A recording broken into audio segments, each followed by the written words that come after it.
So दोस्तों, we are solving exercise 13.2. 1 and 2 we have already done. Now we are taking the third question from this book. Rahman is making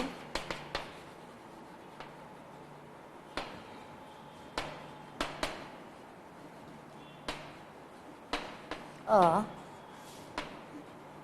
wheel using spokes. He wants to fix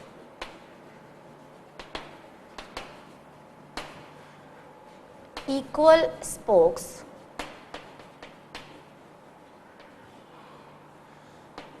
in such a way that the angles between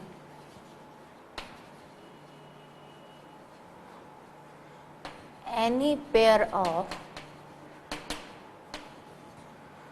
consecutive spokes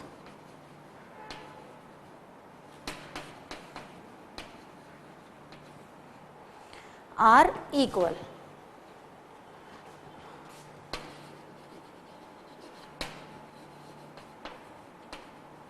Help him by completing the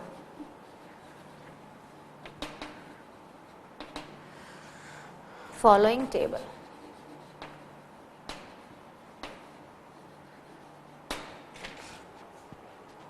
Table में they have mentioned number of spokes and angle between consecutive pair of spokes. हमको ये table को fill करना है. Two quantities they have given. Angle between a pair of consecutive spokes. एक बार मैं question लिख दूं, उसके बाद आपको एक्सप्लेन करती हूँ. 4, 6, 8, 10, 12. दो में एंगल दिया हुआ है 90 डिग्री एंड 60 डिग्री. ठीक है. Third question is Rahman is making a wheel using spokes. He wants to fix equal spokes in such a way. मैं इसको आपको व्हील बना के बता देती हूँ. रहमान जो है वो एक व्हील बनाना चाहता है, साइकिल का, कार का, व्हाटएवर. ठीक है. व्हील में क्या होगा, कुछ स्पोक्स आप फिक्स करेंगे. लेट से वो 4 स्पोक्स ले रहा है, तो इस तरह से फिक्स हो जाएंगे. अगर वो इतने सारे स्पोक्स ले रहा है तो कुछ इस तरह से फिक्स हो जाएंगे. बट वो जो स्पोक्स फिक्स कर रहा है, कंडीशन ये है कि angle between any pair of consecutive spoke. Consecutive मतलब जस्ट एक के बाद एक. ये स्पोक तो फिर ये वाला, इनके बीच का जो एंगल है और इनके बीच का जो एंगल है वो क्या होना चाहिए, इक्वल. या इनके और इनके बीच का एंगल क्या होना चाहिए, इक्वल. अगर इस केस की बात करें तो लेट से ये लिया पेयर, तो उसका कॉन्जिक्यूटिव पेयर क्या होगा, या तो ये या ये. तो angle between these pairs are equal. ऐसा स्पोक्स वो फिक्स कर रहा है. तो जनरली बैलेंस बनाने के लिए हम ऐसा ही फिक्स करते हैं. ठीक है. अब आपको ये पता है व्हील जो है इट्स इन सर्कुलर शेप, और जब भी कोई चीज सर्कुलर शेप में होती है तो कंप्लीट एंगल कितना होता है, 360 डिग्री. आपका एक कंप्लीट एंगल हमेशा होता है 360 डिग्री का. 360 अपॉन नंबर ऑफ स्पोक्स कर देंगे तो हमें एंगल मिल जाएंगे इनके बीच के. ठीक है. जैसे ये कितने हैं, 1, 2, 3, 4, 5, 6, 7, 8. तो 360 अपॉन 8 कर देंगे हम. 8 4 जा 32, 8 5 जा 40. तो each and every angle between spokes will be 45, 45 and so on. ठीक है. तो ये उनका पर्पस है. अभी मैंने क्वेश्चन सॉल्व नहीं किया, जस्ट आपको इसका फिगर के थ्रू एक्सप्लेनेशन दिया. अब रहमान ने जो स्पोक्स लगाए हैं उसकी उन्होंने लिस्ट दे दी है. पहले उसने 4 लिए, फिर 6 लिए, 8, 10 and 12 number of spokes given है. साथ में angle between a pair of consecutive spokes is also given in 2 cases. First case में एंगल 90 नहीं भी दिया होता तो हम निकाल सकते हैं 360 अपॉन 4, तो it is always equal to 90. 360 upon 6 तो it is equal to 60 degree. But ये दिए हुए हैं. और ये वाले मिसिंग है। पहले हमें ये मिसिंग फाइंड करना है, टेबल को फिलअप करना है। उसके बाद 3 केस दिए हैं उन्होंने, क्वेश्चन में 3 चीज पूछी हैं जो काफी लेंथी है, तो मैं उसे नोट डाउन नहीं कर रही हूँ, हम ओरली इसको डिस्कस करेंगे। क्वेश्चन में they have asked in the first case, are the number of spokes and the angle formed between the pair of consecutive spokes is in inverse proportion। नहीं भी पूछा है बट स्टिल हमें बताना होगा। Number of spokes are increasing as well as हम देख सकते हैं एंगल्स आर डिक्रीजिंग, ये 90 है फिर 60 हुआ है, आगे और कम होगा। One quantity is increasing, other is decreasing, so it's in inverse proportion. ठीक है, इनवर्स प्रोपोर्शन है तो वो पहला केस जो उन्होंने पूछा था, तो आपका आंसर आएगा yes, the number of spokes and angle between the pair of consecutive spokes are in inverse proportion. अब हम पहले जो मिसिंग है ये फाइंड कर लें। फर्स्ट केस स्पोक्स कितने हैं 8, तो आप लिखेंगे when the number of spokes are 8 and नहीं सॉरी देन, क्योंकि हमें निकालना है, then angle between pair of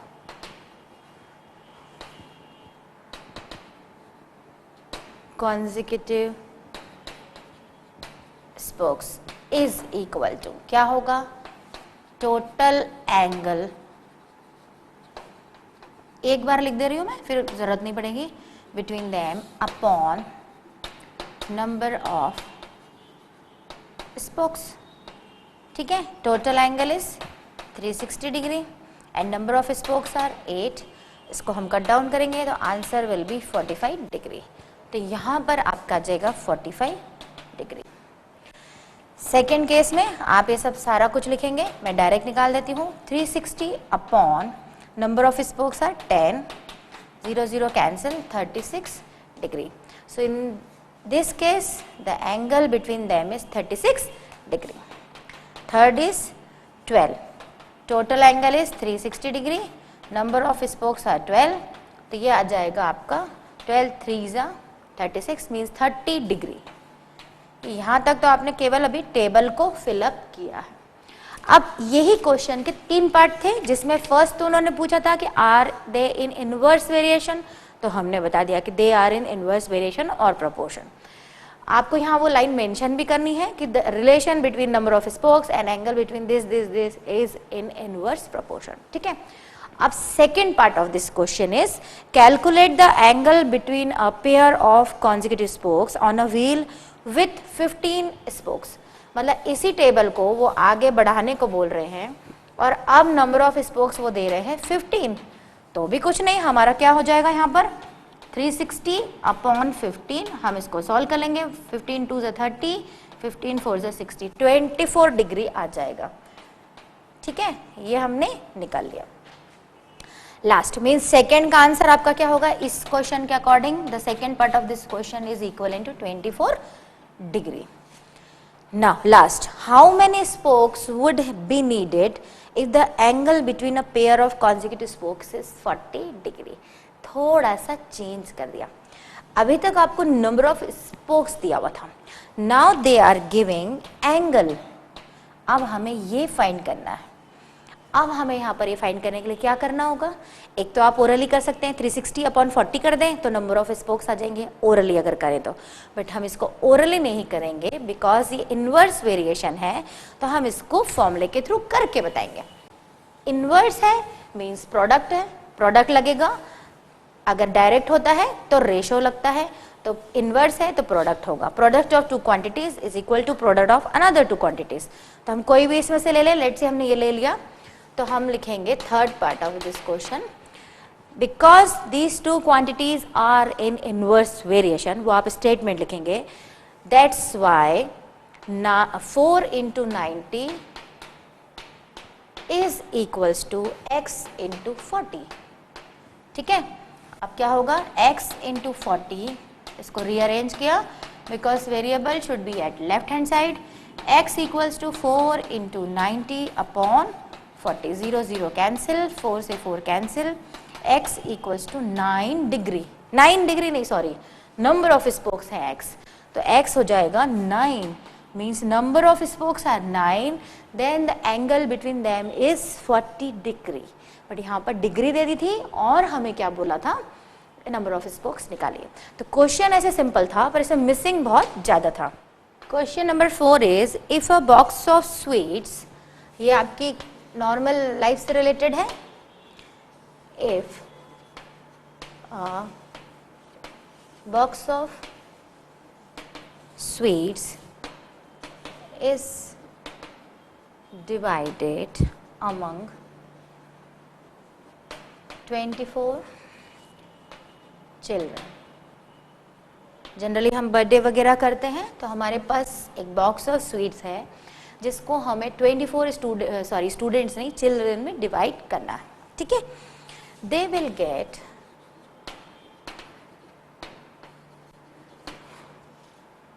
5 sweets each।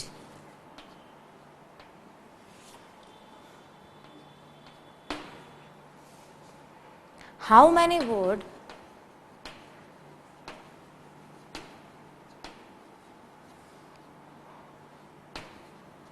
each get if the number of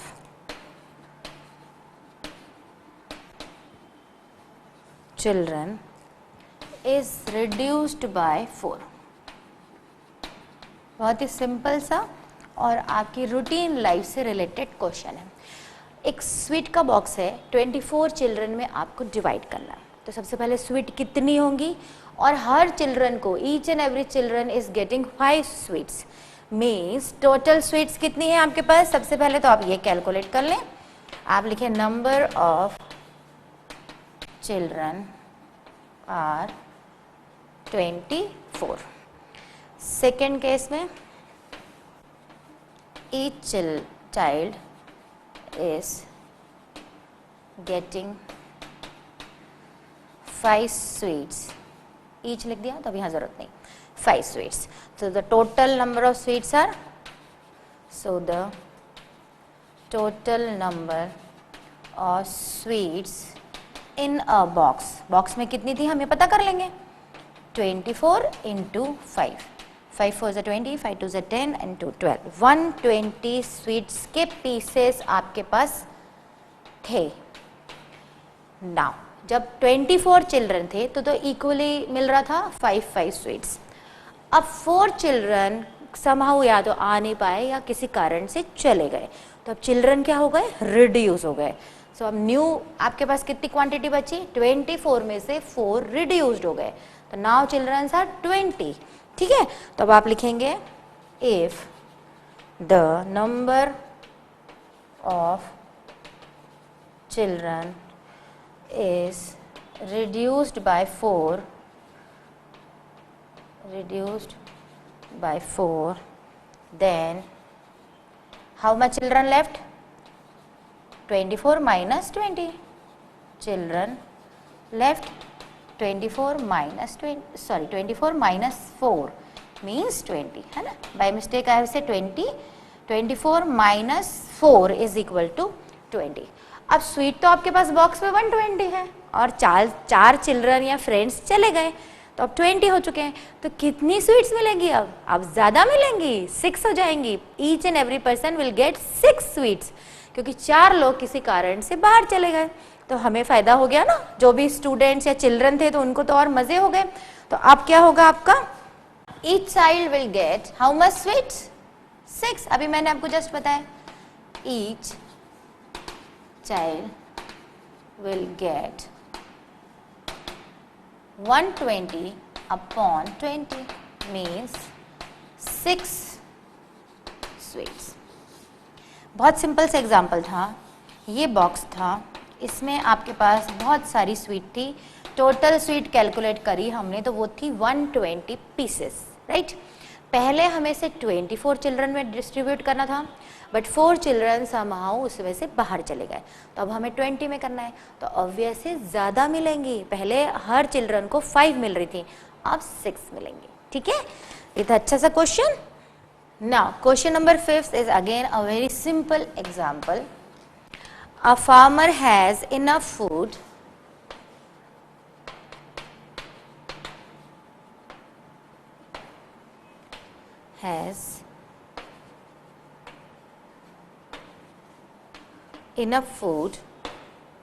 to feed 20 animals. In his cattle for 6 days. Means farmer के पास उसकी cattle में कुछ food है, वो 20 एनिमल्स को सफिशिएंट हो रहा है for 6 days. Fine, how long would the food last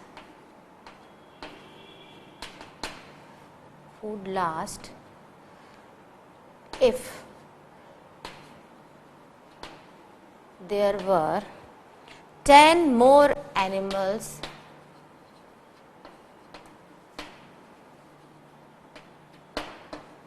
in his cattle. बहुत ही सिंपल सा क्वेश्चन है। When there were 20 animals, the food was lasting for 6 days. Now some more animals are coming in his cattle. तो food क्या होगा, कम दिन चलेगा क्योंकि consumption ज़्यादा हो जाएगा। 30 एनिमल्स उसी फूड को जल्दी फिनिश कर देंगे। तो हम पहले इसकी टेबल बनाएंगे। ठीक है,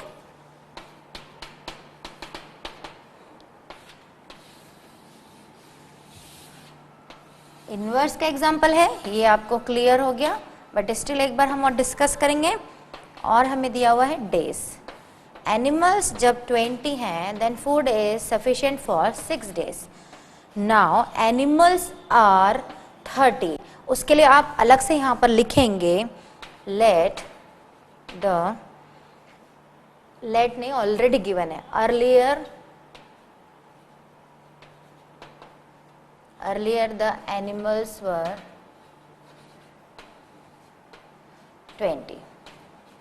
Now 10 more animal add into his cattle. So total number of animal are now 20 plus 10 means 30. तो हम टेबल में डायरेक्ट फिलअप कर लेंगे। ये हमें मिसिंग है, निकालना है, तो हम इसे x ले लेंगे। अब this is an example of inverse variation, because अगर 20 एनिमल्स के लिए फूड जो है 6 days तक चल रहा था, तो जब एनिमल 30 हो जाएंगे तो फूड जल्दी फिनिश हो जाएगा। तो ये कंफर्म है कि इसका आंसर 6 से लेस आएगा। ये इंक्रीज हो रहा है, ये डिक्रीज हो रहा है। So this is an inverse proportion. ठीक है, अब हम इसको सॉल्व कर लेंगे। इनवर्स की प्रॉपर्टी क्या होती है, आप पूरा लिखेंगे, number of animals and number of days are in inverse proportion और वेरिएशन जो आपको लिखना है। तो हम क्या करेंगे, प्रोडक्ट निकालेंगे। 20 into 6 equals to 30 into x. 30 into x is equal to 20 into 6, S is equal to 20 into 6 upon 30। 6 5 is 30, 5 4 is 20। 4 days तक ये फूड चलेगा अगर एनिमल 30 है। ये डेज है, यहाँ पर आपने यूनिट लिखी हुई, हाँ डेज। 4 days तक food is sufficient when the animals are 30, right. तो ये था फिफ्थ क्वेश्चन।